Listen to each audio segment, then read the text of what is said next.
As the night of April 29th, 1945, turned into the early hours of April 30th, Adolf Hitler sat hunched over a large map spread across the table inside the Führer bunker beneath Berlin. His once fiery blue eyes now sunken and ringed with dark circles, his right hand trembling uncontrollably from the Parkinsonian symptoms that had worsened over the past months. The muffled thuds of Soviet artillery shook dust from the ceiling, making the bunker walls groan with every distant impact. Outside in the ruined streets, Red Army troops were steadily advancing, their tanks crushing the remnants of a once proud city. While inside, the mood among Hitler's inner circle was one of quiet dread.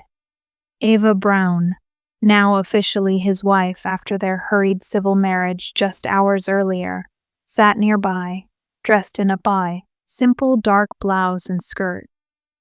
Her pale hands folded tightly in her lap as she pretended to read a magazine, occasionally glancing toward Hitler with worried eyes.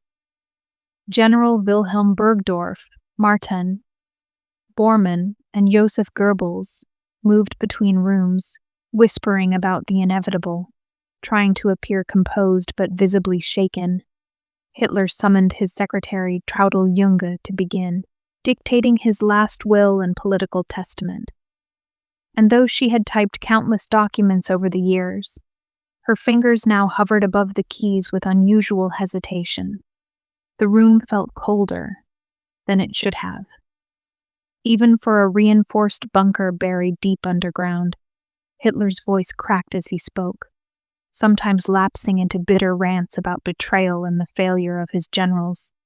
His words filled with venom toward the Jews and Bolsheviks whom he still blamed for the downfall of Germany. As Junge typed, she noticed the faint smell of burning oil seeping from the ventilation shafts, a reminder that Soviet tanks were closing in on the Reich Chancellery overhead. Once the dictation ended, Hitler signed the documents with shaking hands.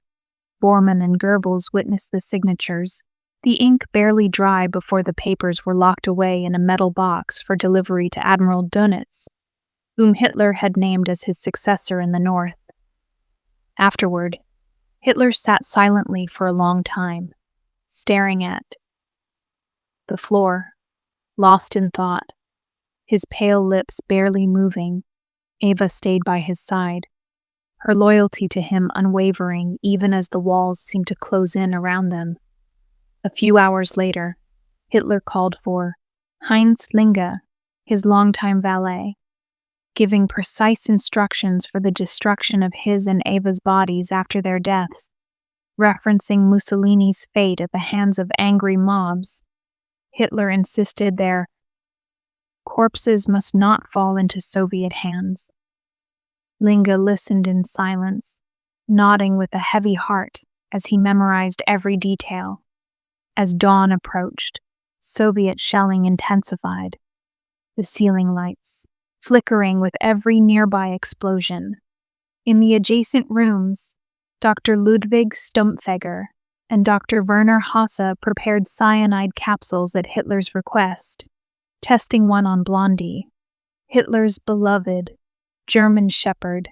The dog died instantly, and though Hitler showed little outward reaction, those who knew him sensed the depth of his internal collapse.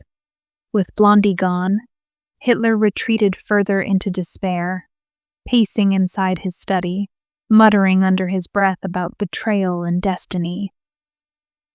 At breakfast time, Hitler barely touched his food, a simple vegetarian meal prepared by his cook Constanze Manziarli.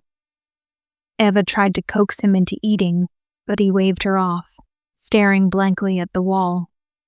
Messages from the front confirmed what everyone already knew. Soviet forces had surrounded the city center. The Reich Chancellery was within artillery range, and German defensive positions were crumbling by the minute. Several officers, including General Weidling, reported the hopelessness of the situation. suggesting either surrender or breakout attempts. Hitler rejected both, insisting that surrender was not an option and escape was impossible. By mid-morning, Hitler gathered his remaining military aides for one final briefing, standing before a map that no longer held any strategic relevance. He issued orders to imaginary divisions that no longer existed, his voice barely more than a hoarse whisper. The officers listened without comment, exchanging grim glances, knowing their commander had lost touch with reality. After dismissing them, Hitler returned to Eva, where they spent the next hour together in private, speaking softly, their conversation unheard by those outside the room. By noon, with Soviet soldiers reportedly only a few blocks away, Hitler summoned Linge and Günsche one last time, reaffirming his instructions for the disposal of the bodies, repeating again that under no circumstances should the Soviets find their remains. The mood in the bunker grew even heavier, every staff member aware that the end was imminent. Some began writing farewell letters, others sat alone, staring into space, paralyzed by fear and exhaustion. The air became thick with cigarette smoke and the metallic scent of gun oil. Several officers loaded their pistols, placing them within easy reach. As the hours ticked by, each minute felt stretched into an eternity, and deep, beneath the broken streets of Berlin, history approached its darkest and most infamous climax. As the afternoon of April 30th progressed, the atmosphere inside the Führer bunker thickened with unbearable tension, each distant explosion sending tiny tremors through the concrete walls and dust drifting lazily through the stagnant air. Hitler remained secluded in his study with Eva Braun, the heavy wooden door sealed tightly, as if to shield them from the inevitable reality unfolding just meters above. Heinz Linge stood outside the door with Otto Günsche, both men exchanging nervous glances, each acutely aware of the grim duty awaiting them. Joseph Goebbels and Martin Bormann lingered nearby, their faces pale and drawn, while Traudl Junge and other secretaries sat together in silence, hands trembling, too afraid to speak, too drained to cry. At approximately 3 p.m., with Soviet shells striking ever closer, Hitler called Linge and Günsche into the room, his appearance now more corpse than man, with hollow eyes, sunken cheeks, and a complexion that bordered on gray. Eva, sitting on the couch, managed a faint smile, her hands clasped tightly together. Hitler explained that the time had come, repeating his instructions with slow, deliberate words, ensuring that there would be no mistakes. Their bodies must be burned immediately after their deaths. No trace left for Soviet propaganda. He shook both men's hands with surprising firmness, thanked them for their loyalty, and dismissed them with a final nod. Linge and Günsche stepped back into the corridor, their stomachs nodding with dread. Within minutes, a single gunshot rang out from behind the door, sharp, unmistakable, and final. For a brief second, silence fell over the bunker, as though the air itself recoiled in shock. Then Günsche opened the door cautiously. The scene before him burned forever into his memory. Hitler sat slumped in the chair, his lifeless body twisted slightly to the side, a small caliber Walther pistol, still clutched loosely in his right hand, a gaping wound visible at his right temple. Blood and brain matter splattered against the wall and dripping onto the carpet below. Eva Braun lay lifeless on the couch. Beside him, her delicate features now frozen, a faint trace of cyanide lingering in the air, her lips tinged blue, her lifeless hands resting neatly in her lap. Ling, struggling to steady his breathing, moved quickly to wrap both bodies in nearby blankets, assisted by Gunsha, while Bormann and Goebbels stood nearby, their faces ashen, their eyes locked on the floor, unwilling to look upon the fallen leader. The bodies were carried up the narrow stairs leading to the garden behind the Reich Chancellery. The sky above was a grim shade of gray, heavy with smoke and ash, punctuated by the constant crack of gunfire and the distant roar of Soviet artillery. The garden, once manicured in green, was now a cratered wasteland, muddy and strewn with debris. Linge and Gunsha placed a shallow depression near a shell crater. Gunsha retrieved several cans of petrol, pouring the fuel generously over both bodies, the strong odor mixing with the already toxic air. Bormann stood nearby holding a lighter, his hands shaking uncontrollably. After a brief hesitation, Gunsha struck a match, tossing it onto the drenched remains. The fire erupted with a sudden whoosh, the flames climbing quickly, devouring cloth, flesh, and bone. The small group stood at a distance, shielding their faces from the intense heat. None of them spoke, each man lost in his own private horror. After several minutes, the fire began to subside. Though the bodies continued to smolder, Bormann instructed that additional petrol be poured to ensure total incineration. Gunsha complied, retrieving another can and dousing the still burning corpses inside the bunker. The remaining staff waited with strained faces, listening to the faint crackle of the fire above and the relentless pounding of artillery closing in from all sides. By 4 p.m., the bodies were reduced to blackened, indistinct forms, the smoke drifting upward and blending with the already polluted. Berlin's sky, Linge, and Gunsha returned to the bunker, their clothes reeking of smoke and petrol, their faces streaked with sweat and ash. Goebbels, upon seeing them, nodded with grim satisfaction, as though a final duty had been fulfilled. Yet deep inside, even he knew that their fates were sealed as well. By 5 p.m., Soviet infantry units had pushed into the surrounding streets, engaging in brutal, close-quarters combat with the last pockets of German resistance.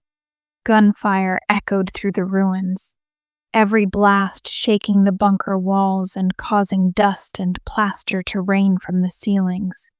Within the Führer bunker, the psychological state of the remaining occupants deteriorated rapidly. Some wept openly, others sat numb, staring at the walls. A few began drafting farewell letters, their hands trembling with each word. Magda Goebbels, ever the loyal wife and propagandist, began preparing her own final act, moving quietly through the bunker to gather her 6 young children. She dressed them neatly, combed their hair, and read them bedtime stories in soft, trembling tones, stroking their heads as they drifted into sleep under heavy doses of morphine administered by Dr. Stumpfeger. Outside the children's bedroom, Joseph Goebbels paced the corridor, chain-smoking, his gaunt face expressionless, though the twitch at the corner of his mouth betrayed his inner turmoil. The secretaries, meanwhile, sat together, whispering prayers or staring blankly, unsure whether to await capture or follow their Führer into death. As evening approached, the bunker grew quieter, the once busy corridors now filled with only the occasional cough, muffled sob, or distant rumble of falling bombs. The weight of despair settled over the bunker like a thick, choking fog. The final chapters of the Third Reich, playing out beneath the broken streets of a dying city. As the clock crept past 6 p.m. on April 30th, 1945, the Führer bunker descended further into silence, the air thick with smoke, dust, and the heavy stench of fuel that lingered from the burning of Hitler and Eva Braun's bodies. Soviet artillery continued to shake the ground above, each explosion causing tiny avalanches of plaster to crumble from the bunker ceiling. In the dimly lit corridor, Joseph Goebbels sat slouched against the wall, staring blankly at the floor while Magda Goebbels remained with her children, her movements slow and deliberate as she adjusted their blankets and kissed each of them on the forehead for the final time. Nearby, Dr. Stumpfegger prepared the lethal doses of cyanide, placing them carefully within reach. The children lay unconscious from the earlier morphine injections, their small chests rising and falling in shallow, oblivious sleep. One by one, Magda crushed the capsules in their mouths with trembling fingers, pressing their jaws shut to ensure they swallowed the deadly contents.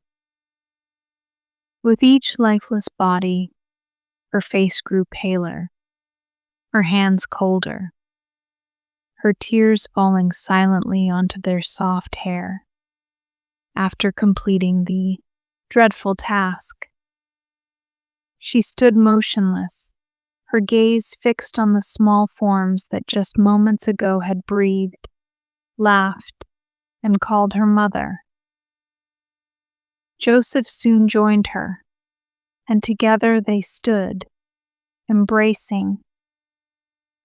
Briefly, both resigned to the same fate. In a private room, they sat on a small couch, where Joseph took a pistol, and after a brief moment of stillness, a single shot echoed through the bunker, followed by another. Heinz Linge and a few others found them soon after, their bodies slumped together, with Joseph's gun resting on the floor beside his feet. The blanket of death now covered almost all of Hitler's inner circle. By 7 p.m., Martin Bormann and Otto Günsche convened with the few remaining officers to discuss escape plans, knowing that Soviet forces were closing in rapidly. Machine gun fire and grenade explosions now clearly audible from the Chancellery garden above. The plan was simple, yet desperate. Wait for darkness to deepen, then attempt a breakout through the damaged ventilation. Shafts and across the ruined streets toward the Spree River. The group included Bormann, Günsche, several adjutants, and some junior officers. Traudl Junge, the young secretary, was also invited to join. Having declined suicide despite her fear of Soviet capture, as the hour approached 8 p.m., the escapees gathered at the emergency exit, their faces pale, their uniforms dirtied and torn. Each carried minimal belongings, knowing that speed and stealth were their only hope.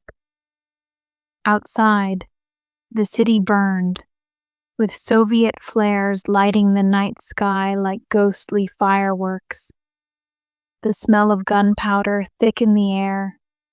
The group emerged into the ruins, dodging between piles of rubble and burnt-out vehicles, their boots crunching over broken glass and debris. Gunfire erupted almost immediately.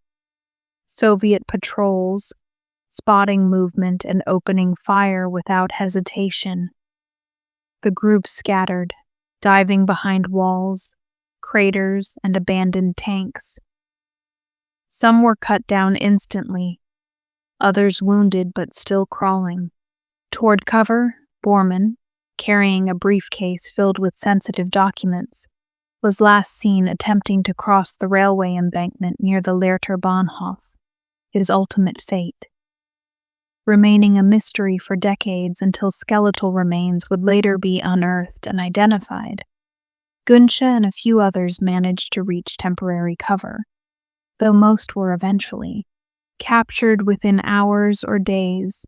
Traudl-Junge, against all odds, slipped through the Soviet lines and would later surrender to British forces after days of wandering through the ruined city, back inside. The bunker. The situation was no better. Those who hadn't joined the breakout or taken their own lives sat huddled in corners, some with pistols in hand, others staring at the walls as if waiting for death to simply come and take them. The lights flickered as the power system struggled, the once constant hum of the generators now stuttering with each passing minute.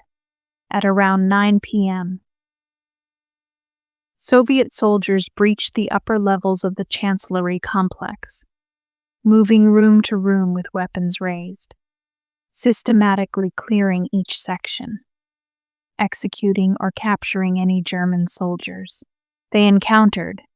Grenades were tossed down stairwells, machine gun fire tearing through doors and walls. With every explosion, dust clouds rolled through the lower bunker corridors, the air growing hotter, thicker, more unbreathable by the second. Within the next hour, Soviet infantry reached the entrances to the Führer bunker itself, their voices echoing down the concrete halls, their footsteps growing louder as the last line of SS guards fell in brutal, short firefights. Soviet troops poured into the bunker complex, their rifles raised, shouting orders in Russian. The remaining German staff, numbering fewer than 20, were quickly rounded up, hands raised, faces blank with terror and defeat. Heinzlinge, Dr. Stumpfegger, and several secretaries stood in a line against the wall, searched and interrogated on the spot. Soviet officers, eager to find Hitler either dead or alive, stormed through each room, discovering the blood-soaked chair where Hitler had shot himself. The faint smell of gunpowder still lingering, they found the cyanide-stained couch where Eva Braun had lain, the empty pistol shells, the scattered documents, the burned clothing remnants from the garden above. Confusion rippled through the Soviet ranks, some soldiers believing Hitler might still be alive and hiding somewhere nearby, others insisting he was already dead and burned. Orders came to search every corner, every tunnel, every ventilation shaft, as the Soviets documented the scene, taking photographs, collecting artifacts, and questioning every survivor. The realization dawned that the Nazi leadership had truly self-destructed beneath Berlin. By midnight, the bunker lay under full Soviet control, and with its capture, the heart of the Third Reich had stopped beating forever.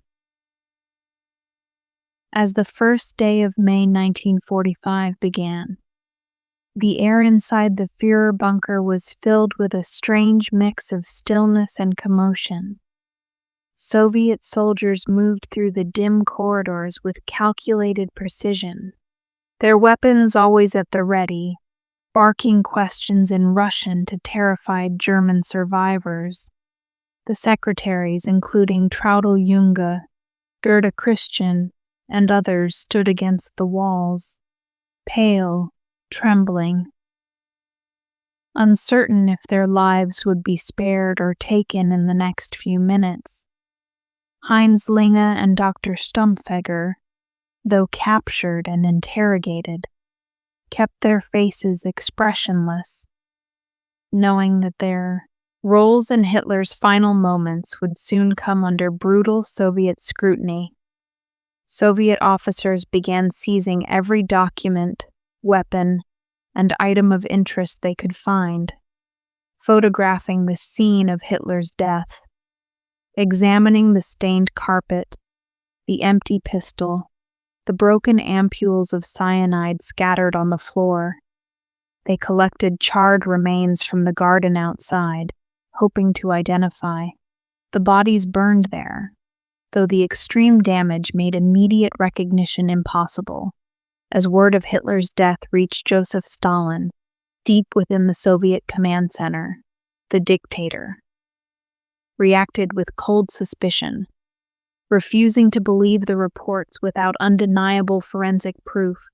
He ordered multiple teams of investigators, led by Smersh agents and Soviet military intelligence, to collect every piece of evidence, including dental records, bone fragments, and testimonies from the surviving bunker staff back inside the bunker. The remaining German prisoners were herded upstairs and loaded onto trucks bound for Soviet detention centers where their futures would become a bleak procession of interrogations, forced confessions, and, for many, years of imprisonment in Soviet labor camps. Traudl Junge and other women were separated from the men, questioned repeatedly about Hitler's final hours, their words carefully transcribed by Soviet officers who suspected deceit at every turn. As the prisoners were transported away, the bunker was left to the Soviet engineers and demolition teams, who, over the next several days, stripped it of all usable materials and sealed its entrances. Its claustrophobic chambers left dark and empty beneath the ruined streets of Berlin, above ground. The Soviet flag flew triumphantly over the Reichstag, the ultimate symbol of Nazi defeat. Soviet propaganda announced the fall of Berlin to the world, yet they deliberately withheld full details about Hitler's death, feeding disinformation to Western allies, and allowing rumors of Hitler's escape to spread, deepening global uncertainty. In the following weeks, Stalin's obsession with Hitler's fate grew more intense. He ordered secret autopsies on the remains believed to be Hitler and Eva Braun, conducted in a Soviet field hospital. Forensic experts extracted dental remains and cross-referenced them with testimony from Hitler's personal dental staff, including Käthe Häusermann and Fritz Echtmann, who confirmed the identity based on detailed descriptions of Hitler's dental work. Yet despite the evidence, Stalin still kept the truth shrouded in secrecy, preferring to let the Western allies remain in doubt. As months passed, the rubble of Berlin was cleared, and life slowly began to return to the devastated city, yet the site of the Führer bunker remained untouched, hidden beneath the debris, a silent tomb for the fallen regime. Years later, the East German government would build parking lots and apartment blocks over the site, erasing any physical trace of its location, fearing that it might become a neo-Nazi shrine if marked. The mystery surrounding Hitler's death only deepened in the eye. Post-war years as conspiracy theories took root around the world. Books and newspapers speculated endlessly, suggesting that Hitler had escaped to South America, or fled to hidden bunkers in the Alps, or was still alive under a false identity. None of these rumors had any factual basis, yet their persistence reflected the global fascination with the dictator's final days. Meanwhile, Soviet archives kept the real evidence locked away, with only select intelligence officers aware of the truth. It wasn't until decades later, after the fall of the Soviet Union, that previously classified documents and photographs emerged, confirming with certainty that Adolf Hitler had indeed died by his own hand on April 30th, 1945, inside his underground refuge in Berlin, alongside Eva Braun, his loyal companion to the bitter end. The Führer bunker, now long buried, became a footnote in history, its precise location known only to scholars, city planners, and a few persistent historians, tourists.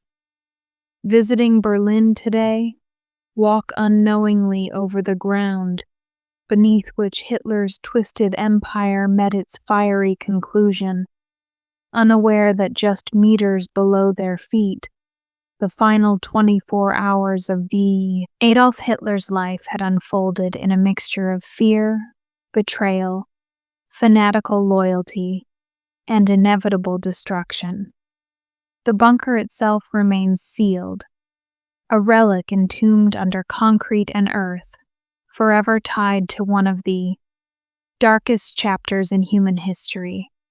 The story of Hitler's last day stands as a grim reminder of the horrors of unchecked power, blind ideology, and the devastating cost of war, ensuring that the world would never forget how far humanity can fall when hatred and violence are allowed to reign unchecked.